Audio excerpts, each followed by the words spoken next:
Chinmaya, Swamini ji works tirelessly to bring the teachings of Vedanta to as many people as possible.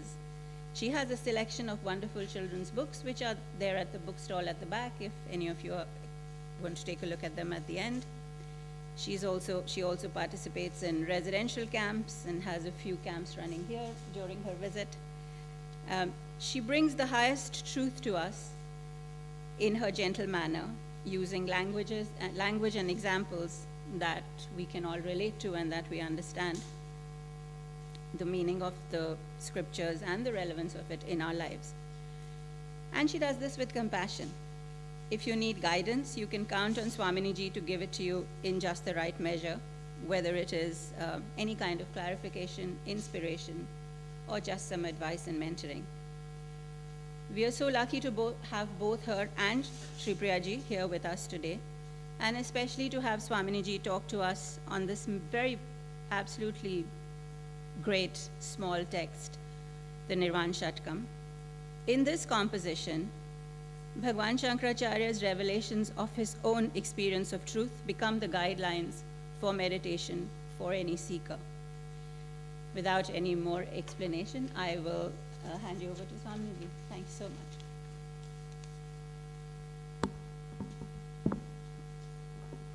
Is it clear?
Sahaviryam Garavavahai Tejasvinavaditamastumavid Vishavahai. Om Shanti Shanti Shanti. Guru Brahma Guru Vishnu Guru Devo Maheshwaraha Gurureva Param Brahma Tasmai Shri Gurave Namaha. Chinmayam Vyapiyat Sarvam Trailokyam Sacharacharam Tatpadam Darshitam Yena Tasmai Shri Gurave Namaha. Om Shri Chinmaya Sadgurave Namaha. Om Shri Chinmaya Sadgurave Namaha. Om Shri Chinmaya Sadgurave Namaha.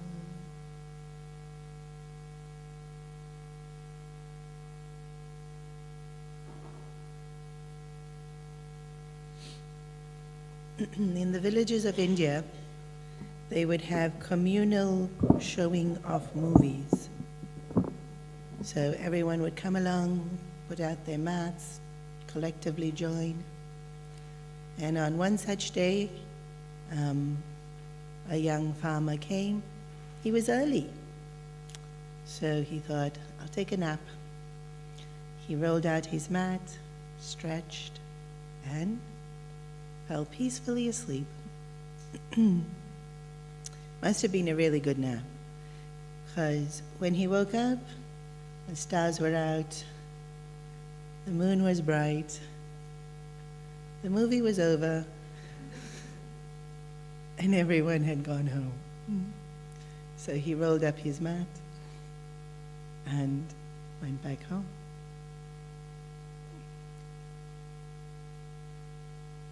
Our lives, we come into this birth. We're not starving. We're not worried about the basics to keep us alive. The things we worried about are the extra ones.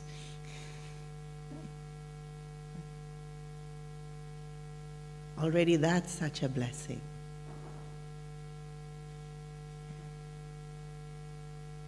And then we have access to satsang. I mean, of course, we have this beautiful kirtiya with all its modern facilities and comforts and advantages. But even just YouTube,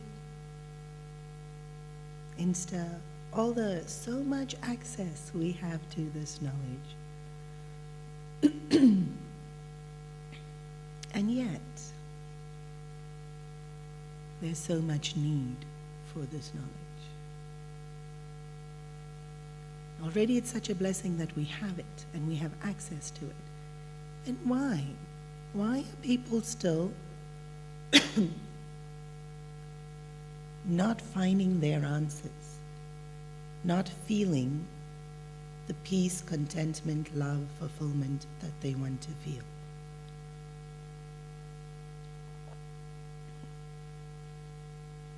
And to put it very simply, we lazy.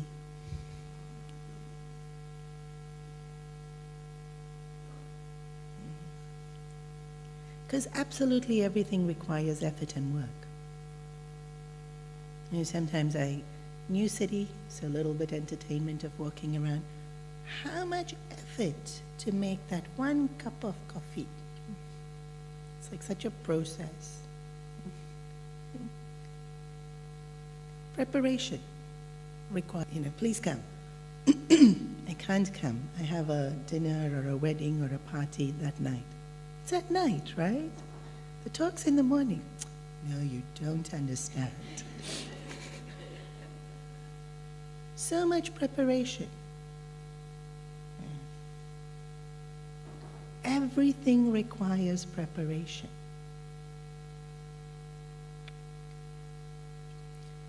For us to experience all those things that we want, peace, fulfillment, love, happiness, preparation's required. And so the first preparation is for us to be able to concentrate our mind, to be able to actually absorb knowledge. We first and foremost need the ability to pay attention single-pointedly.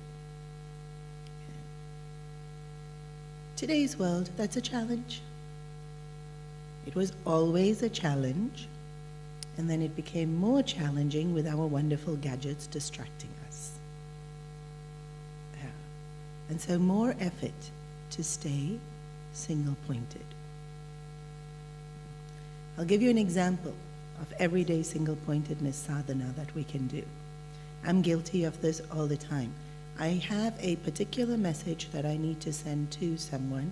I pick up the phone and open and read 3 other messages and then think, but why did I pick up the phone? Who did I have to message and what did I have to say? I've forgotten because I've read the other messages, which are totally different to what my train of thought was.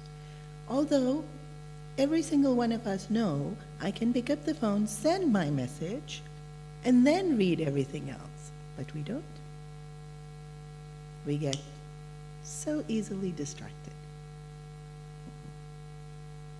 We start off with an intention, and then there's a delay in that intention getting done, or it's forgotten to get done. To just have that single-pointedness is the first preparation. Now we think, okay, I'll sit cross-legged by a beautiful meditation mat and then that's my preparation. No, it's every single day. Every time you pick up your phone, did you send your message first? Or did you get distracted by some notification, distracted by whatever? There's so much distractions on there. And it's all work. It's all people we love. We don't think we're being distracted. It's my kid only that sent me some random picture. This can't be a distraction, it's my kid, but I didn't send the message.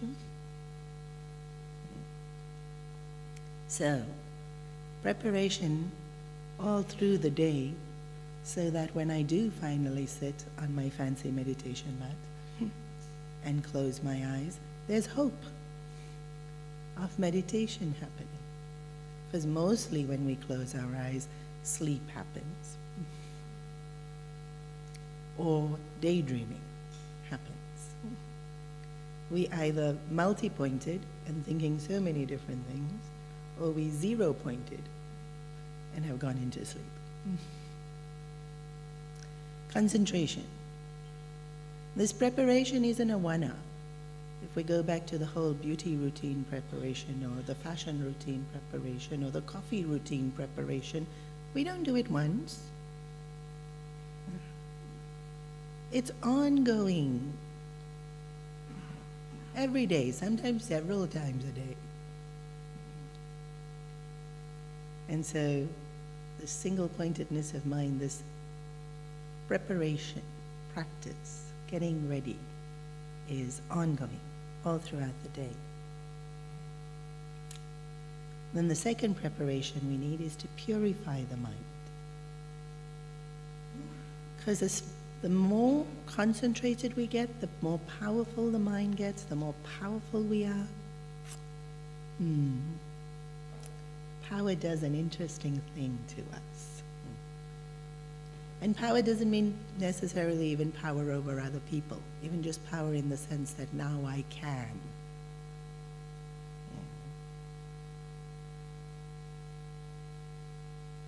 When we have the kids' classes, and if you give one kid the job to do something, and you give them that power, interesting to watch what happens to them.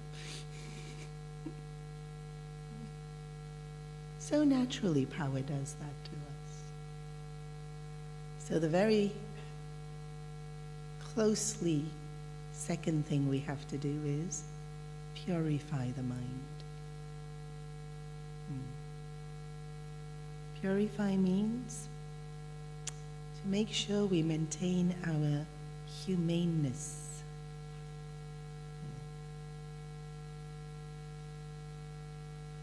Our empathy, our compassion, our patience, acceptance, our ability to understand. Purify means also when we proactively doing all those virtues that we want to live up to. Because we might have the virtue, but we don't do it, remember, because we're lazy. Because the virtues are all difficult.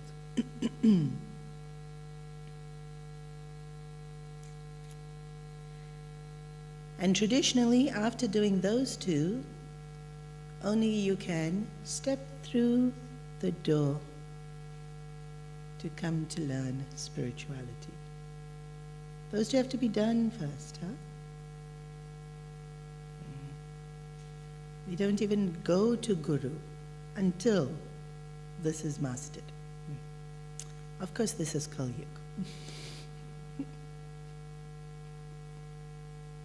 So we don't go to Guru, we watch on YouTube.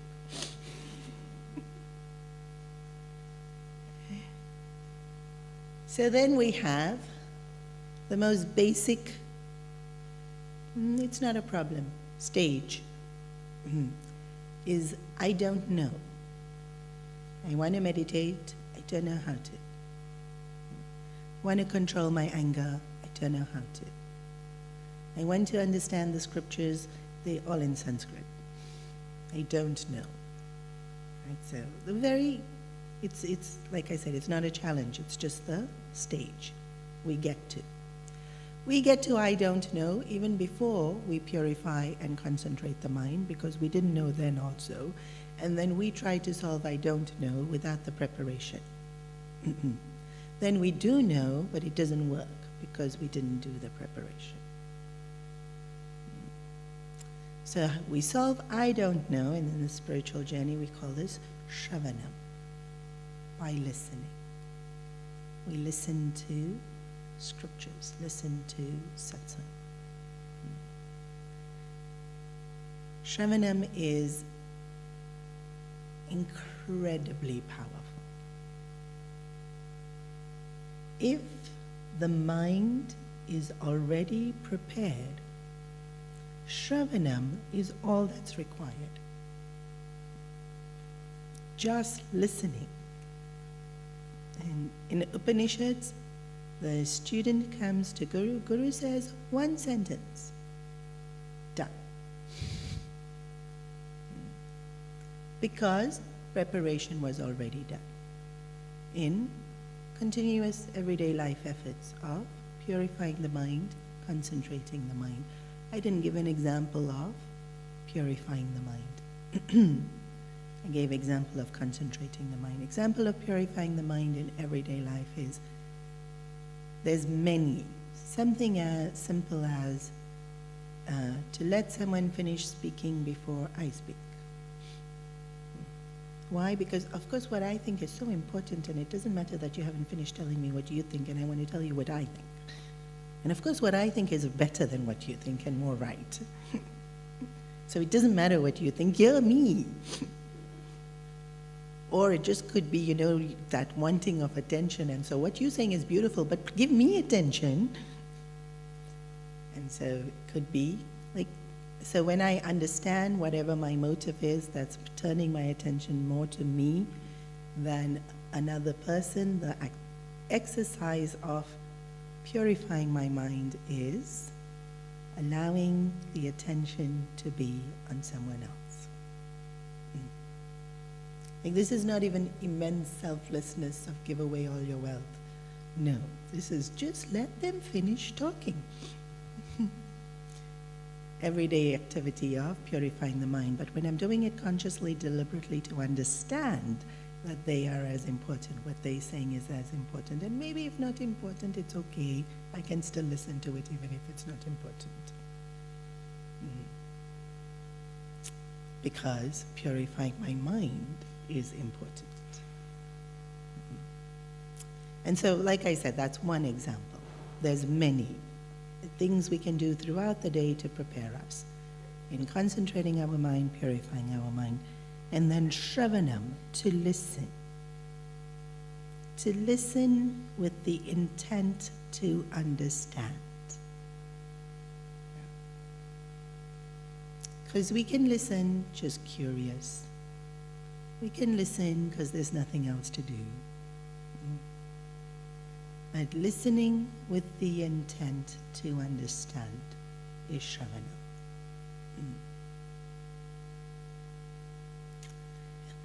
Then we hear, but it doesn't always make perfect sense. Sometimes, maybe while listening, my attention wavered. Or I could have been completely focused, but didn't understand particular term, technology, vocab. The logic wasn't that clear to me, so how did they get from A to C? I missed B, even though I was listening.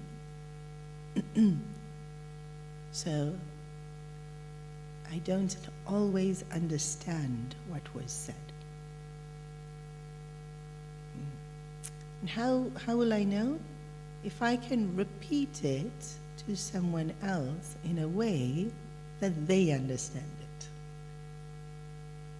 Sometimes after a satsang, I will hear somebody repeat what I said, and it's interesting.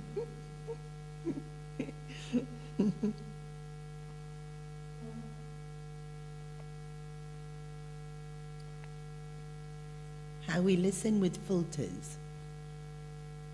We listen to what we want to hear. We listen to what we agree on.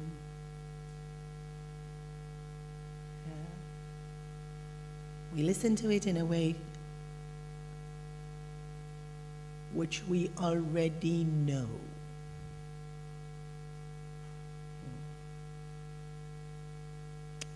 So, mananam is the second one.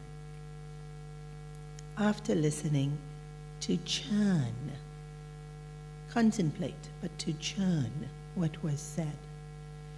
Gurudev created study classes for that purpose. Churning what I've already, when I discuss it with other people, hear their opinions, be able to ask them questions, or I answer questions, is a way of churning. And in London, you'll have so many study classes, which is such an incredible blessing already. Churning. I don't understand. So it's not I don't know anymore, I don't understand. And a lot of us get until here. We get to, I understand. I don't experience it.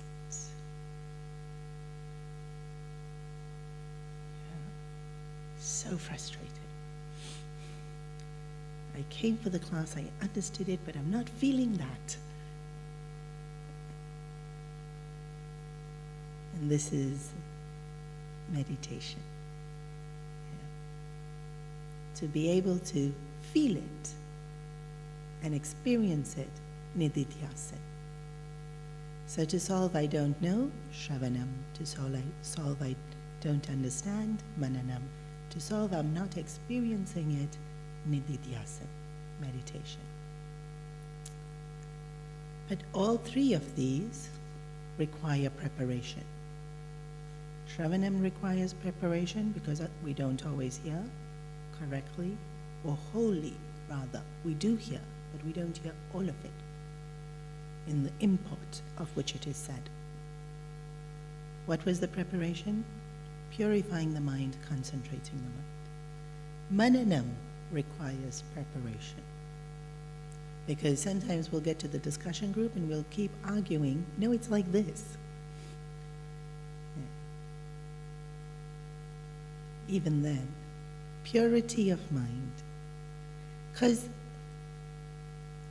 I don't like to use the word right and wrong, but if what I was thinking wasn't quite what was implied by the speaker or by the scripture,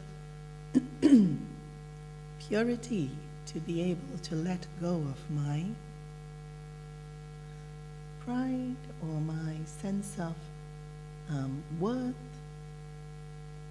and accept that, no, it was a mistake.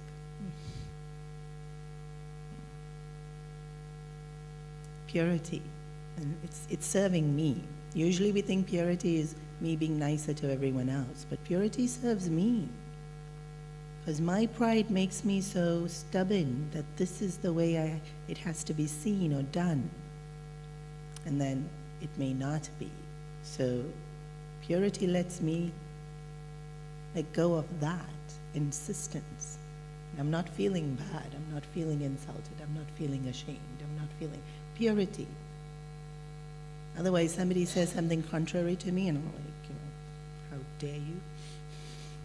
Don't you know how long I've been doing this? Years of experience. All of that harms me. Purity makes me nicer to me. Then I can be nicer to everyone else. And then nididhyasana, well, that requires the most amount of preparation. Why? Because in Shravanam, we listening, and we listening to words, knowing the meaning of the words, which we do every day, all day anyways, and we know how to. Mananam, we've heard the word, and then we drop the meaning of the word to be able to understand. We drop the word, to be able to understand the meaning. Right? So it's not about technically the word now, we're just understanding the essence of what the word means. Because it's usually more than the word. In Nididhyasan, the scriptures use words to indicate the highest truth to us. In Gurudev's example, we use the finger to point. When we use the finger to point, we don't stay looking at the finger. We look at the finger and then we follow the direction. Shravanam, you're looking at the finger. Mananam, you're following the direction. Nididhyasan, you're seeing what's being pointed out. So in Shravanam, you're hearing the word. In Mananam, you drop the word and you're holding on to the meaning. In Nididhyasan, you drop that also. And you followed where it was pointing towards. Because there's no more words. Something like, this is very hard to give an example for. I love you. Words. Mananam is you drop the words. But you know what it means, you've understood it. Nididhyasan, there's no words. Just in the presence of the person already relating it, you experiencing love. You may not even know what already experiencing it. And I love, anger also.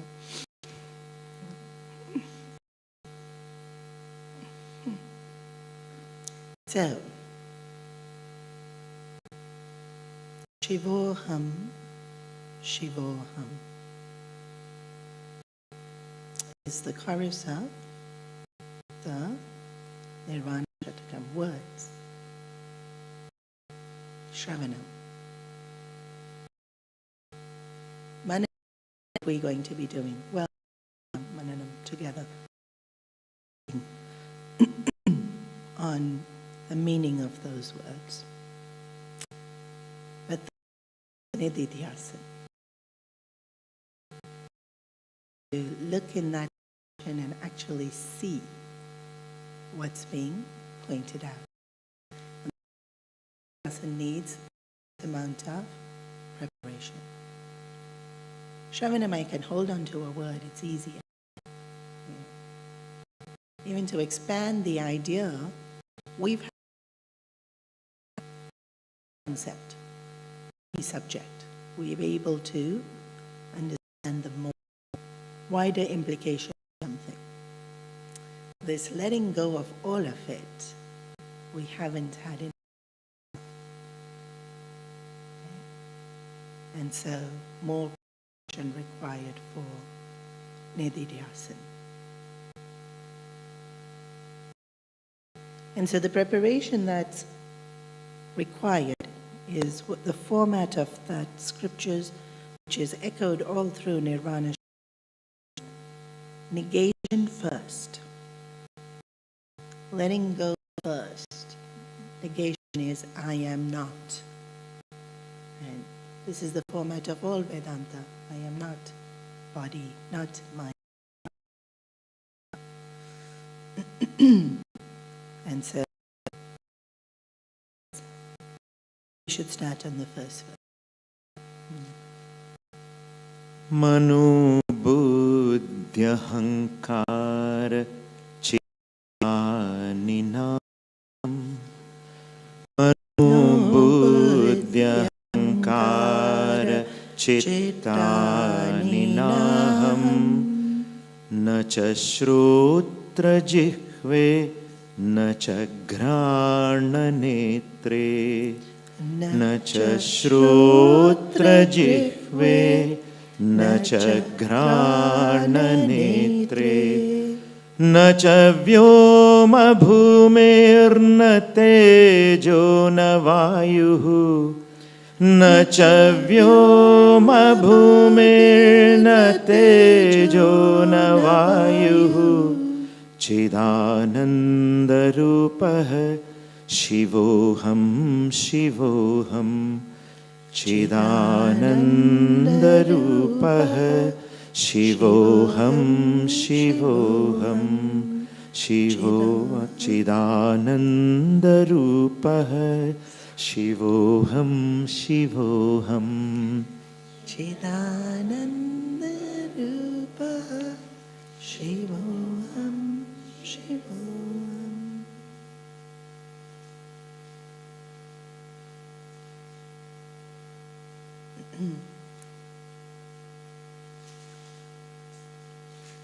As part of preparation, here cleaning is a good idea. Sometimes we have to take out or remove what's already there.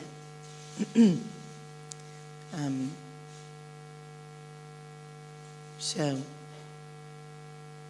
what's already there in our thinking? In terms of preparing for Nididhyasan, removing what's already there in our thinking is negation. So, right, every day, all the time, we are thinking, we are our minds, our emotions, our thoughts. We do this quite diligently through the day. Because even the question that we ask each other when we meet each other, how are you? What do we answer? Well, fine, thank you. But if it's someone we really want to tell what we are, then we'll be a bit stressed. Too much going on now. Stress refers to mind. Yeah. Or tired. Oh, great. Lots of energy. Had a good night's sleep. How are we? As bodies. How are we as mind? Of course, we can't reply, I am eternal soul, auspiciousness I am. But the thing is, we don't even think it. It never even features.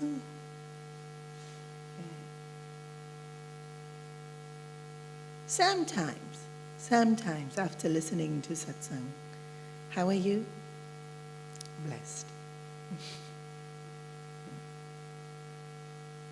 Grateful. Or more people say, can't complain. I want to complain. But I've already listened to enough satsang to know that I really shouldn't complain. So I can't.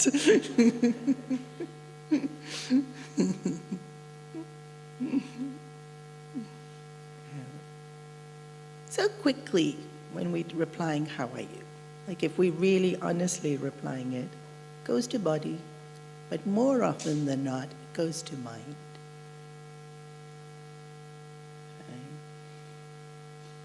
And even though we're not honest in our reply to other people, we say it to ourselves.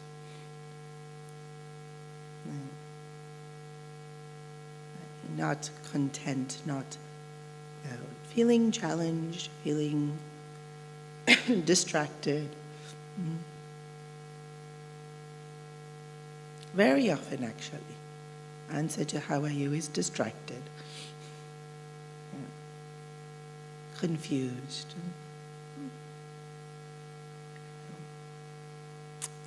So, Nirvana Shatakam doesn't start with I am not body. It starts with I am not the mind. And so the whole line, Mano Buddhi Ahankara Chit, is when we study Tattva Bodh, Atma Bodh, we know these are called the inner equipments, subtle body. Gets divided into, it's basically all the ways in which we think. Mind is emotional way of thinking, which actually we do a lot of. We might like to pride ourselves in thinking we are very logical people, but emotional thinking A lot of emotional thinking happens all through the day because we don't like what that person says and we want things to go our way. And wanting is emotional. Liking is emotional, or it leads to emotions. Buddhi, that's our logical thinking, which also happens, fortunately, a fair bit of the day. Fastest route to Chinmaya Kirti. Logical thinking. It does happen.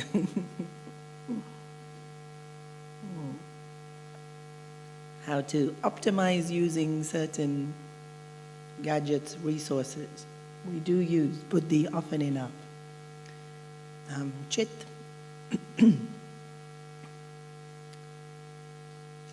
Can mean memory in this context, can also mean consciousness. But usually in terms of faculty of thinking, it's referring to memory, which governs so much of our thinking. Even language is memory, which is why sometimes we're struggling to find the word. And ahankar is our assertion of who we are. It's not pride. It's our sense of self. And so it's the clothes you chose to wear this morning, your representation of sense of self, or your DP on your phone, sense of self. The way you articulate yourself, sense of self. So ahankar isn't I'm arrogant, proud, yelling, screaming at people. It's just even me sitting there. My body language, my expressions, the impression I am creating that I want you to perceive. That's happening all the time, isn't it? Ahankar is working very hard, consciously, unconsciously. Because for us to do anything, a thought would have facilitated that expression on our face. A thought of choosing creates the words we use, the fashion we encourage, ahankar. So what I'm trying to say is that the thoughts are happening in the background all the time. And so when we asked, how are you? That background thought is already there of the emotional thinking, the logical thinking, the memories, the ahankar expressing itself. And then whatever's in the forefront of our thinking is what we are aware of. But there's lots of things we are thinking that we are not aware of. Something like with our vision. We are aware of what we're directly looking at, but we are receiving in information which is a lot more than what we are directly looking at, periphery vision. And we don't, because we're not focused on it, it's gone in, and we don't even know it's gone in sometimes. So that, and of course everything that we are perceiving is a thought. So even with just this one sense, so much is happening that we're not consciously aware of, because information from periphery vision is going in. In the same way, with our thinking processes, some we are conscious of, quite a bit we're not conscious of, which is happening right now. And then there's lots that has happened and is there in storage, subconscious memory. And so it's not right now happening, but it's there and it's influencing us because memory is influencing us, which is why Chit is specifically mentioned. So, who am I? All this.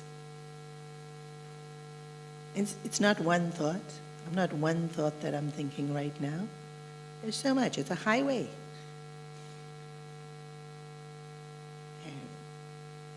And sometimes we're consciously aware of thinking 2 or 3 things at the same time.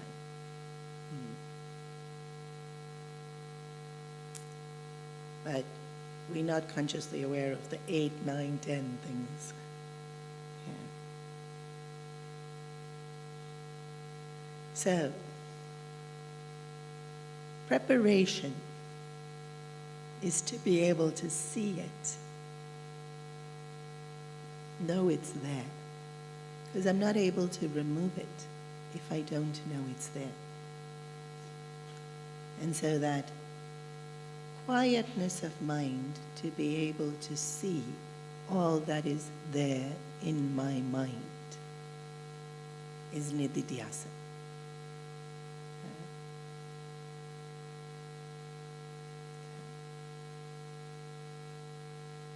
You know, when we open lots of, what's it called, windows on our phone? Tabs. And some people don't know to delete them. This is one of my favorite things to do. Take people's phones and delete them. I love deleting.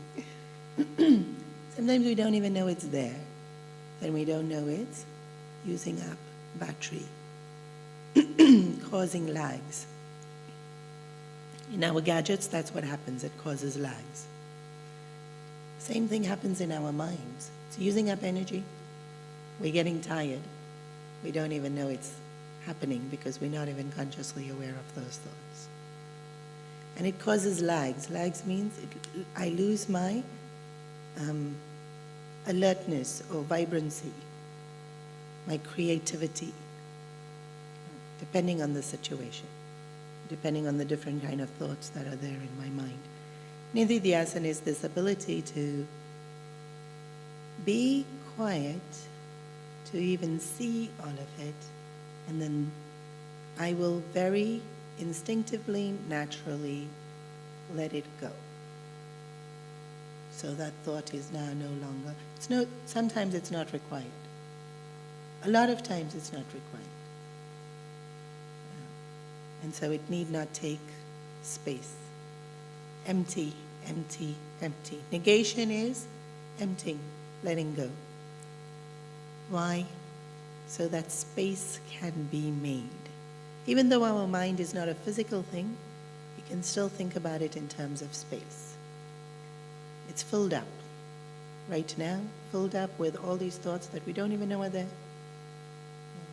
Some we know, some we don't know. To empty it out. And in nature, we can never leave anything void. Right? Void always gets filled up. If you empty out a drawer, you end up filling it up.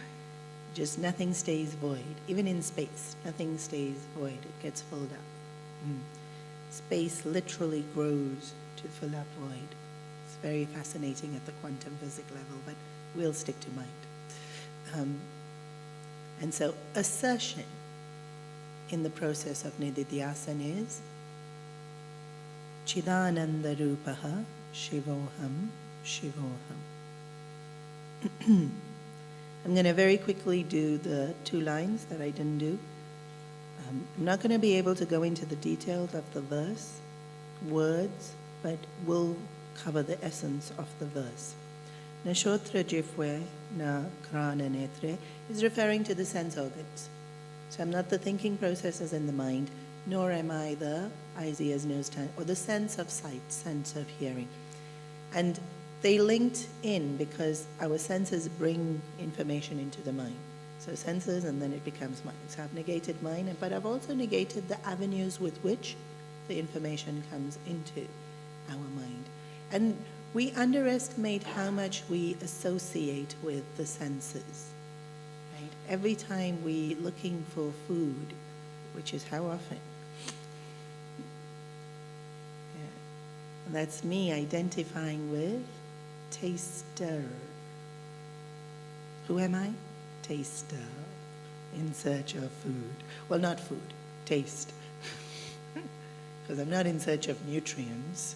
I'm in search of sweet, sour, salty, spicy. I'm in search of the gratification of that sense.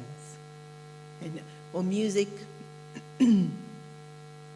So who am I? Hearer. Whereas we won't when the scriptures say we think we are the senses, we think, who thinks they the senses? What are the scriptures saying? But we do. So much of the day. So definitely food, definitely listening, but even sense of touch. Sometimes as a form of security. With kids, it's very simple, right? They'll hold on to their teddy bear or their blanket, and so through sense of touch, they feel a sense of comfort. But we do it with mobile phones, or we do it with ourselves when we cross hands. Why? We need that comfort of feeling closed.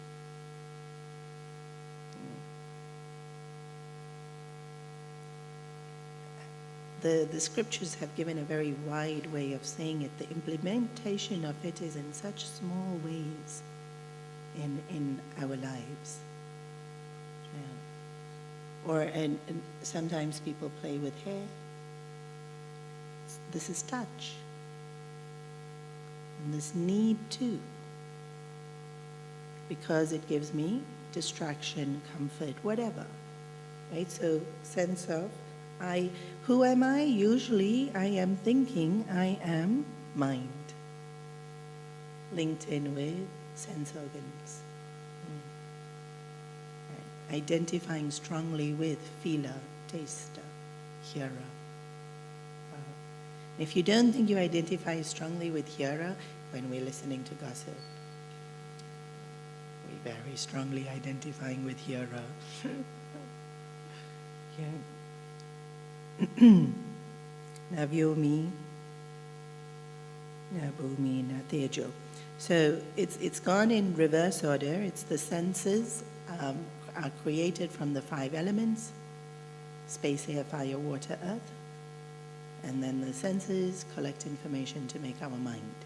So here it's saying we're not the mind, we're not the senses that lead all the information into the mind. We're not the elements that create both the mind and the senses. Right? Space, air, fire, water, earth is the building blocks of all of Prakriti, all of creation. And so all our thoughts throughout the day will be identified with these. Maybe not space, air, fire, water, earth, but definitely identified with seeing, hearing, tasting, touching, smelling. And definitely identifying with remembering, or our sense of self as a ahankar, our ability to think logically, and our default center of thinking emotionally. Nididhyasan is to be able to see all these thoughts dancing in our mind. To be able to actually clearly see them. And the more clearly we see them, this is a beautiful thing about thoughts, they're not very insistent. They're happy to drift away. Literally like steam or fog that disperses. It's probably the closest, or when we light a garbati and that slight waft of, it's not smoke. Is it smoke? Yes, it's smoke. Like that one thing that's like a thought or a thing of thoughts. It's so non-solid. It's so easy to dissipate. That's our thoughts. It's as unsubstantial as that waft of smoke of the agarbatti. And so you just look at it in Nididhyasan, gone. How cool is that? Please remember there's hundreds and thousands of thoughts, so we have to do a lot of looking. But the cool bit is, God, if you truly look at it in Nididhyasana mindset, because in Nididhyasana mindset, the mind has already been prepared, purified. Yeah? And with that sense of stillness, when all other thoughts evaporate, Chidananda Rupa Aham, I come to see. Even though we use the word assert, it's not asserting. No, it's already there. I already am. Chit, consciousness, ananda, bliss. Roop. Roop means form, but it's being. I am already of the essence of consciousness, bliss. Shiva, Aham. Shiva, although we normally associate it with the deity of the Trinity, Brahma, Vishnu, Shiva, the word Shiva means auspiciousness, which in a very non-nice way we can say life. It means it doesn't sound so romantic and profound when you say it's life. But when you think of death, suddenly life seems incredibly beautiful and such a privilege and so very sacred. And it's not being alive, it's life. It's that dynamic quality of the ability to shine, have the variety of expressions that we do.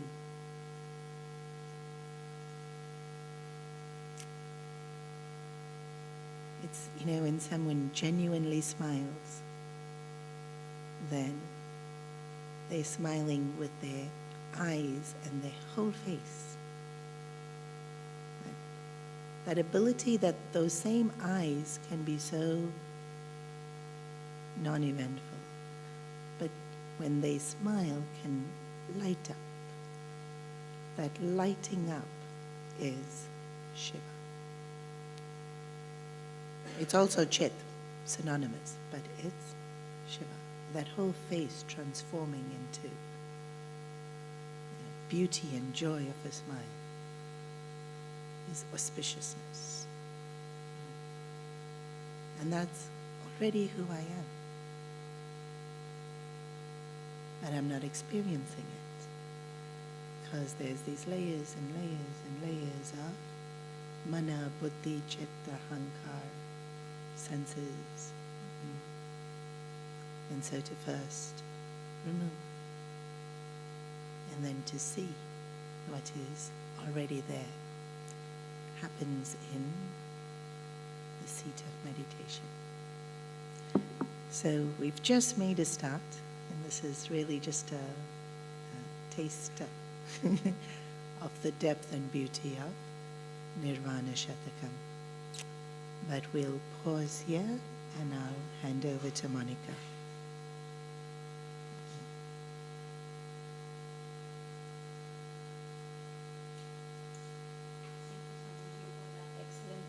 I'm sure we're all looking forward to the next 2 days of this exploration of self. Sorry, Ashna has something to say. I just also wanted very much to thank the sponsors for this class. Today's event was sponsored by Sri Priyaji's Tuesday evening study group and by a very generous donor for the Prasad Pustikas, which you will all get as you exit. We have little booklets as our Prasad Pustikas today. We also have several events with Swamini Ji that I would like to bring your attention to very quickly. There is a Bal Vihar camp, not Bal Vihar, a Chick camp on the 3rd and 4th of June, which is aimed at 18 to 35-year-olds and is going to focus on relationships. I'm sorry, I cannot see the slides. So I might be giving you the wrong information at the wrong time. That's all right. And the other is, of course, our series of evening talks with Swamini Ji on 31st of May, 1st of June, and 2nd of June.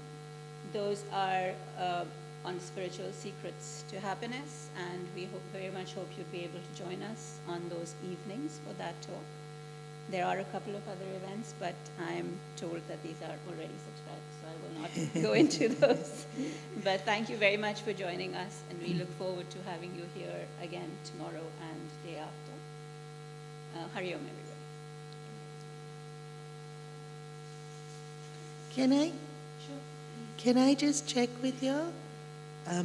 If it's possible tomorrow, maybe those who want to leave can leave at 8, and I can do a short meditation for 10 minutes afterwards. Also, as a last thing, we do have the Nirvana Shatakam books on the table at the back. If you don't have a copy and would like to purchase one, please do so. Thank you.